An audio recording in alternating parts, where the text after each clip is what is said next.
Assalamualaikum, selamat malam dan salam sejahtera sahabat klinik doa ibu dimanapun berada. Pada kesempatan malam ini saya ingin menjelaskan tentang topik persalinan sungsang atau kehamilan dengan letak sungsang. Saya pikir ini perlu sama-sama kita ketahui karena banyak sekali masyarakat di luar sana yang mungkin masih bertanya-tanya, terutama ibu-ibu hamil ya, bagaimana jika mengalami kehamilan dengan posisi sungsang, apakah bisa melahirkan normal, kemudian apa yang bisa dilakukan mungkin untuk bisa membuat persalinannya menjadi normal dan tidak perlu mengalami operasi misalnya, apakah memang harus operasi, dan banyak sekali pertanyaan-pertanyaan berkenaan dengan kehamilan dengan posisi sungsang tersebut. Karena itu pada kesempatan malam ini saya ingin menjelaskan tentang topik ini, semoga saja bermanfaat, kita saksikan bersama-sama ya. Suatu kehamilan sungsang dikatakan kehamilan sungsang jika memang letak bayinya itu membujur sungsang. Artinya kalau pada letak bayi normal itu biasanya kepala pada bagian bawah perut si ibu, pada kehamilan dengan posisi sungsang itu maka kepala bayi itu berada di bagian atas perut ibu. Jadi kalau misalnya seperti ini ya, si bayi itu dalam posisi duduk di dalam perut ibunya. Jadi bagian terbawah yang akan lahir duluan itu adalah bagian bokong dan kaki pada janin. Ini yang disebut dengan kehamilan dengan letak sungsang. Nah, adapun penyebab dari kehamilan letak sungsang ini biasanya bermacam-macam. Salah satunya adalah adanya kelainan pada bentuk rahim. Misalnya rahim yang memang ada kelainan seperti dia ada miom, kemudian memang bentuk rahimnya seperti tidak seperti biasanya ya. Kadang-kadang kan ada bentuk rahim itu seperti bentuk love, dia memang ada seperti bikornu, dia ada bercabang seperti bercabang. Nah, pada wanita-wanita dengan kelainan bentuk rahim seperti ini biasanya memang ada kecenderungan jika dia hamil akan mengalami posisi letak yang sungsang. Kemudian juga bisa juga disebabkan karena si wanita mengalami kehamilan yang kembar. Nah, pada kehamilan ganda memang posisi janin cenderung mengalami kelainan letak atau kelainan posisi. Jadi bisa melintang ataupun bisa juga menyungsang. Bisa juga disebabkan kelainan sungsang ini disebabkan karena ketuban yang terlalu banyak berlebihan. Misalnya pada kelainan kehamilan yang disebut dengan polyhydramnion, yaitu merupakan suatu kelainan di mana cairan ketuban si ibu itu waktu hamil banyak sekali, sehingga si bayi itu dia di dalam seperti bebas bergerak, sehingga ketika mau lahir posisinya bukan kepala di bawah tetapi dia sungsang, bokongnya yang di bawah. Kemudian bisa juga karena tumor pada rahim seperti yang saya katakan tadi, kelainan bentuk bisa juga disebabkan karena tumor ya. Misalnya ada miom yang menghalangi kepala janin itu turun ke bawah. Nah, ini juga bisa menyebabkan terjadi kelainan letak sungsang. Kemudian juga bisa disebabkan karena adanya plasenta yang berinsersi atau menempel pada rahim bagian bawah. Nah, jika plasenta menempel di bagian bawah, ini akan menyulitkan untuk kepala janin masuk ke panggul dan turun, sehingga biasanya bayi cenderung mengambil posisi letak sungsang. Nah, kemudian kelainan lain yang juga bisa menyebabkan adalah karena adanya kelainan panggul sempit atau CPD ya. Biasanya ibu hamil tahu tuh tentang CPD, yaitu panggul sempit. Artinya tulang-tulang bagian dalam panggul ibu ini tidak bisa mengakomodir turunnya kepala, sehingga kepala tidak masuk ke panggul, sehingga melayang, sehingga ya letaknya menjadi menyungsang. Kemudian hal lain yang juga bisa menyebabkan kenapa seorang bayi itu mengalami letak sungsang di dalam kandungan bisa juga karena si bayinya mengalami kecacatan. Misalnya si bayi mengalami anencephalus, atau di mana si bayi memang mengalami kecacatan di mana tulang tengkorak di kepalanya ini nggak ada, ataupun bisa juga karena mengalami hidrocephalus. Hidrocephalus itu suatu kelainan di mana kepala bayinya itu sangat besar sehingga dia tidak bisa masuk ke panggul, sehingga dia kepala nggak bisa turun, akhirnya posisinya menjadi sungsang.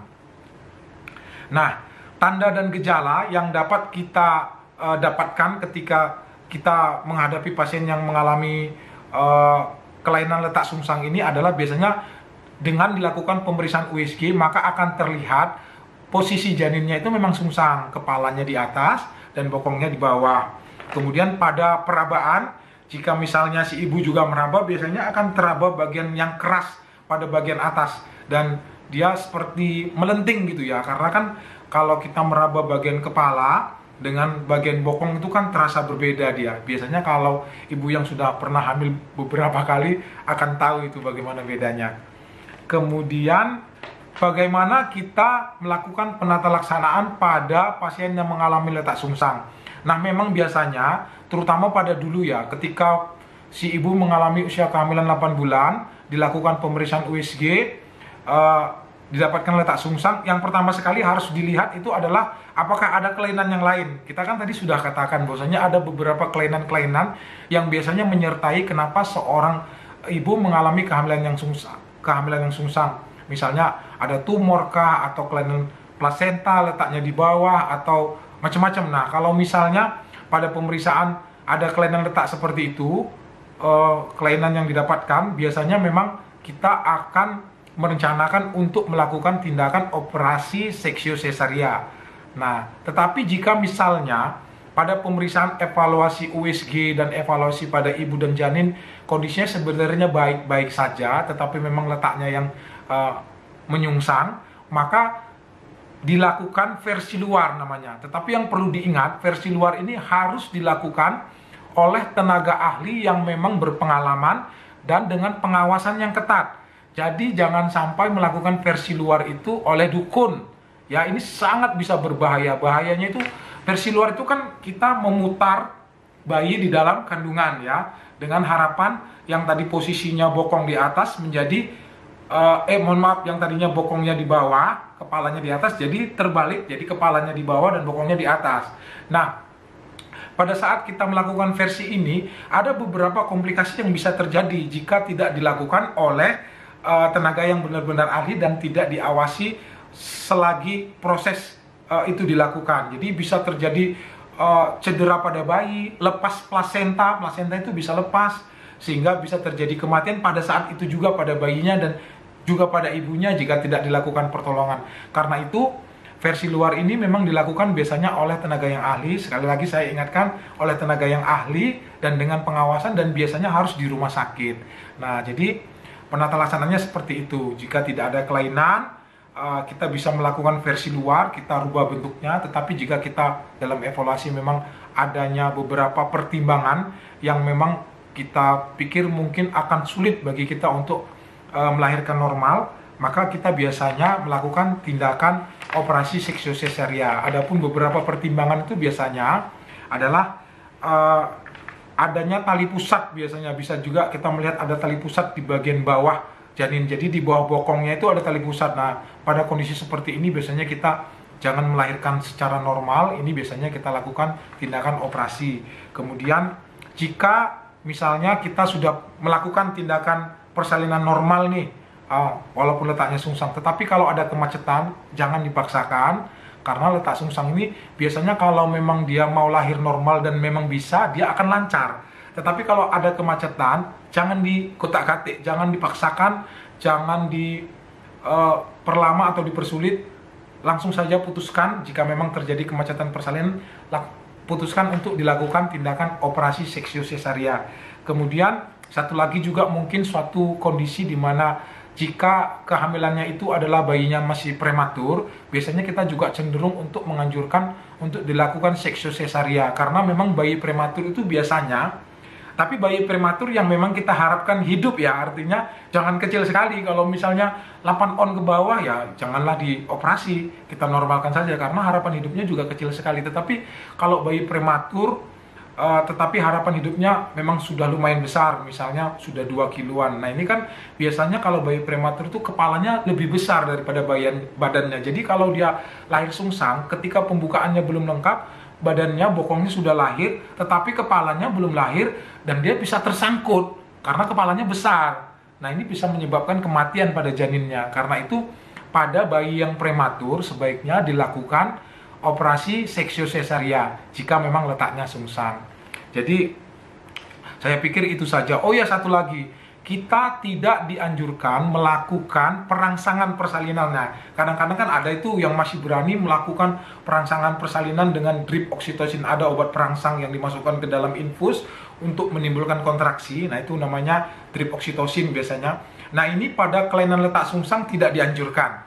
Kalau memang mau dicoba normal, memang boleh-boleh saja kalau memang pertimbangannya kita anggap ini mungkin memungkinkan untuk dilahirkan normal ya. Misalnya bayinya tidak terlalu besar, cukup bulan, sudah pernah melahirkan normal misalnya, dan panggul ibunya juga bagus, kondisi bayi dan ibu bagus, kita coba normal. Tetapi ditunggu aja senormal mungkin, tidak usah kita paksakan harus dengan drip oksitosin tadi dengan obat perangsang, jangan ya. Nah, itu yang ingin saya sampaikan. Mudah-mudahan penjelasannya bisa bermanfaat, dan kalau misalnya para sahabat ingin sharing atau bertanya tentang topik ini atau topik apa saja tentang kehamilan dan kesehatan reproduksi pada wanita, boleh ditanyakan di kolom komentar, ditanyakan di bawah ini, atau sharing boleh.